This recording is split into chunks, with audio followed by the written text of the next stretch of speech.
आगुरी तो प्रेम करू नथिले कहीं एते प्रेम भोट बेले भोट पाई कहीदेल भोट नहीं गले रहीगला। महाभारत युद्धर परिसमाप्ति पर सिंहासन आरोहण करने पूर्वर युधिष्ठिर सरसज्जार सहित भीष्म निकट को राजधर्म संपर्क में किसी शिक्षा करने को जाइए।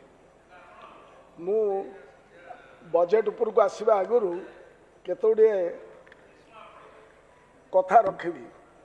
भीष्म हस्तिनार राजा रूपे युधिष्ठिर कर्तव्य कर्तव्य अकर्तव्य संपर्क में एक नीति दीर्घ वक्तव्य करते। यही वक्तव्य ही थिला युधिष्ठिर संविधान बा अनुशासन। व्यासकवि सारला दास महाभारत रे पितामह भीष्म युधिष्ठिर को देइथिबा उपदेशर किछि उद्धृति मु निम्न करुछि। राज्य कर एवं धर्म प्रतिपाली अधर्म कले सहिब नाही महिस्थली। एपरी पूजा पालिबू नहिबे के दुखी प्रजांक सुखरे सिना राजा हुए सुखी। ये है सारला महाभारत शांति पर्वर कथा। राजांकर प्रथम कर्तव्य होची प्रजांकर हित साधन। राज्य शांति श्रृंखला रहिले समस्त सुखरे रहिबे। शांति श्रृंखला किभली रही से विषय आलोचना यही पर्व हो जाइए। सेतिबाई दंड विधि आईन गुप्तचर विभाग सामरिक विभाग किपरि गठन हेबो से संपर्क में भीष्म युधिष्ठिर को कही दोषादोष भल करी विचार करी दोषी को दंड देव। भीष्म अनुसार दोषी माने पछे खलास हो जातु किंतु निर्दोष दंड न पाऊ। जमीबाड़ी माप प्रक्रिया कृषक मान को अर्थदंड न देवा कृषि उन्नति पाई कार्य करिबा गरीब आदिवासी हरिजन मानक पाई न्याय प्रदान करवा आदि संपर्क से किसी सूत्र बताई। शिक्षा संस्कृति गुणीजन मान को प्रोत्साहन देवा राजार कर्तव्य। एथिरे जेपरि हेला न हुए से नजर देवा युधिष्ठिर को कही। बिना अनुशासन राज्य शासन करागले एकछत्रवाद पूजा पीड़न प्रजामेली विद्रोह आदि संभावना को एड़े दे हुए ना। गणतांत्रिक भाषा रे यही अनुशासन को आमे संविधान बा शासन खसरा बोली कहू सार।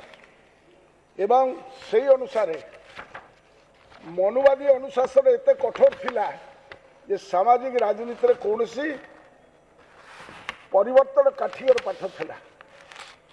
व्यक्ति अपेक्षा अनुशासन सेतेबेले बड़ थिला किंतु आम संविधान अनुसार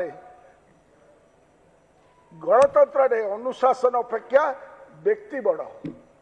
ये है cardinal principle of our constitution.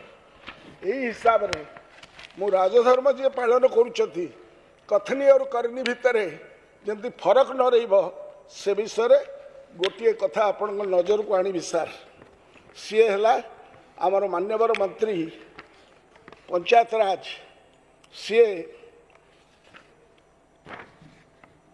4 अगस्त 2024 रे कही थे The Panchayat extension to scheduled areas PESA Act is likely to be implemented in Odisha soon, informed the Rural Development Minister Ravi Narayan Nayak on Sunday, that is 4th August 2024, OTV रे मध्य देइथिले। एवं से कही he said, and I quote, the PESA Act has been implemented in all the states across the country except Odisha. The Panchayat Raj Department will make provision for the implementation of the Act in the next session.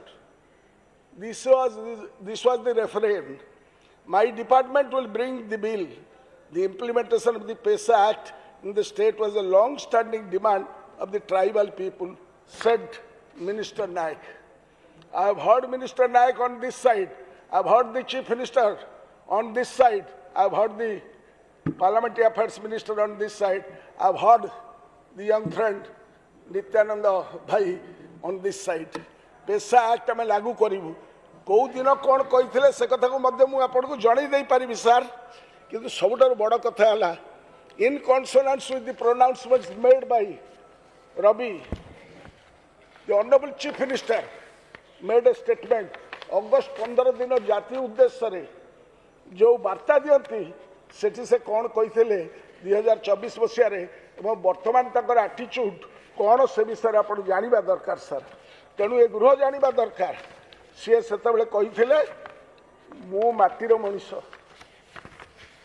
August 15 दिन what Mohan Bhai had told I am quoting he said and I quote मु माटीर मनीष ए माटी मोर माँ मु खांटी ओडिया मो माटीर स्वार्थ पाई मु लड़ाई करवा जानी मो माटीर पुओ झील काम करवा जानी मु बड़ बड़ स्वप्न देखाइबार विश्वास करे नहीं किंतु जहाँ प्रतिश्रुति देवी ताकू निश्चय पालन करी ये से कही मु कही नहीं सी कही आपणकर मुख्यमंत्री आमर ओडिशार मुख्यमंत्री मोहन भाई कही एवं से आगू को जाई कौन कहले से दिन से पेंडाल केवल कृषक महिला नुहे समाजर सबु वर्गर सामग्रिक उन्नति आमर लक्ष्य से आदिवासी बहुल जिला मानकर सामूहिक विकास पाई पेशा आईन लागू करने आम पदक्षेप नेउचु ये जाति उद्देश्य से देते पवित्र अगस्ट 15 दिन एवं ताकू रिइनफोर्स करने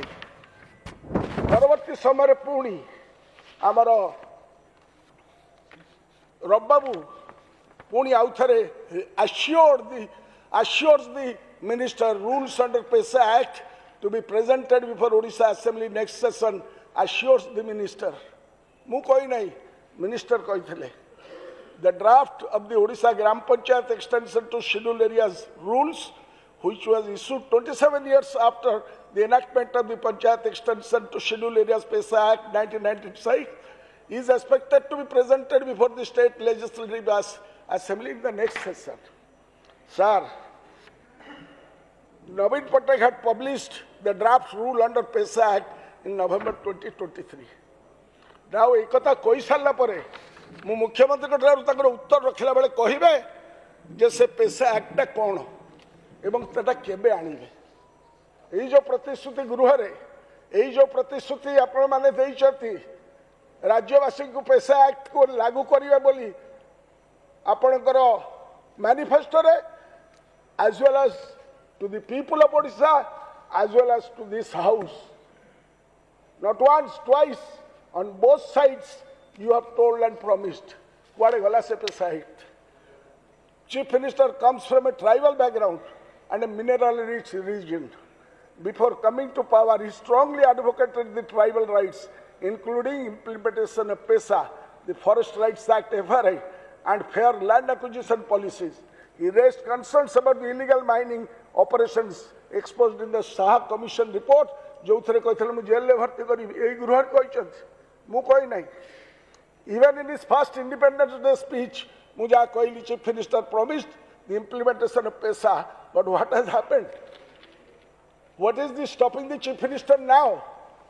किए ताको अटकाउची वर्तमान जो माने सही संस्था माने जो माने आज बड़ बड़ एडवर्टाइजमेंट बाहर कर सर ओडिशा प्राकृतिक संपदर संपूर्ण संभावना को उन्मुक्त करने निवेदन ये किए ये सही छद्मवेशी लोके जो माने आदिवासी हरिजन लोक मानकर जीवन जीविका को हटई देवाई व्यस्त होती ये माने किए गुजरात मिनरल डेवलपमेंट कॉर्पोरेशन ये आसी मुख्यमंत्री से देखा कर आगुरी तो प्रेम करू ना कहीं एत प्रेम ओडिशार खनि खादान उपरे लोलुप दृष्टि मु इच्छा करी मुख्यमंत्री को let him come out of his ivory castle and tell us the role of the president and the governors report ये प्रेसिडेंट को कथा हाउस रे कही थे आपण मन अच्छे आपण निजे कोट करते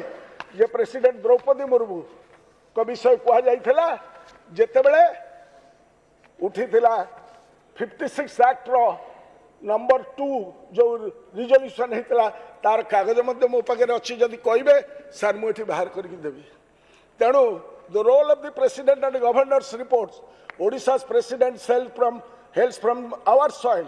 She understands the struggles and of the tribals and the backward communities. As per 5th schedule of the Indian Constitution, the governor is required to submit an annual report to the president detailing the administration of the scheduled areas. I wish to know through the Chief Minister what action has been taken based on the reports. If the state government is failing its people. Why is the central government is also failing? The double engine is failing in this respect. What are the reforms? Reforms, आपण देखिए sir, आप पर किभली भाव में कार्यक्रम होइछ तेणु पेशा एक्ट इज द मास्टर चाबिकाठी ए चाबिकाठी आपण भाग्य 40% आदिवासी हरिजन 141 एरिया रे जो माने अछंती जो माने जमी जल जंगल ऊपर जो right that is being under, it is going to be thwarted. What action this government which has promised? ना आपण मैडम को भली कही देबे गतकाली कहले आमे जहा कहिथुलु कहउथरे ना telling something in the manifesto is another, telling in the house is another. किंतु एठी तो हाउस रे भी कहिछो विगत दिन रे कहिछो चीफ मिनिस्टर हिसाब रे कहिछो एवं ओडिसावासी कहिछो खाली भोट बेले भोट पाई कहीदेल भोट नहीं गले रहीगल तेणु मु निवेदन करी sir people trusted you but you have ignored there struggles in favour of corporate giants like Adani, Vedanta and Birla. Why? Who is truly benefiting from your silence? So come out of your ivory castle and tell me. एवं जो crisis of migration ऊपर काली कही जे समानकर माने राज्य रे केते घुसुरी मेंढा गाई अछंती कुंभ मेला रे केते लोक जाउछंती अछंती तो माइग्रेशन रे केते झियो माने जाइछंती पुओ माने जाइछंती लोके अछंती से कथा कहिया पई पड़िबो तेणु मु निवेदन करिवि sir the immediate implementation of PESA with full community participation, caste census, fair reservation for OBCs in education and employment, a comprehensive migration survey, strict monitoring of residential schools to prevent crimes against tribal students, a shift from corporate mining to community-based mining models, from the corporatization to cooperatization. याकू जदि न करेंगे ओडिशार लोक बचाई पारे से sir मुझे जे जो टंका से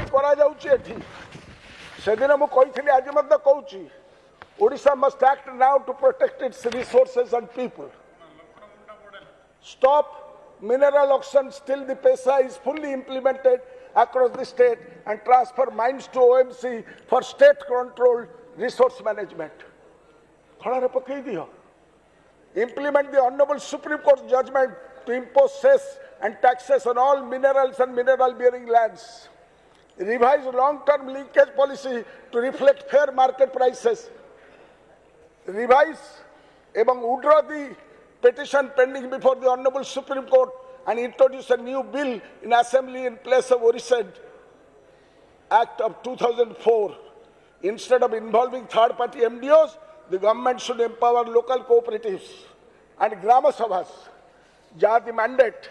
Seithi nivedan karibi sir. Potential revenue gains to social welfare. You can provide. You promise karicho. Je 300 unit free power dei paribo. Enhanced Subhadra Yojana madam pore polei gale. 833 टका देवे दिन को 27 टका जो मॉडल देइछथि 5000 टका रे तम लाख टका 2 मास भीतर पाई जीवो. ये वर्ल्ड रो ग्रेट मॉडल आपको आम देवा पड़ो तेणु मुझे सार निवेदन करी जे मुख्यमंत्री से कथा कहे.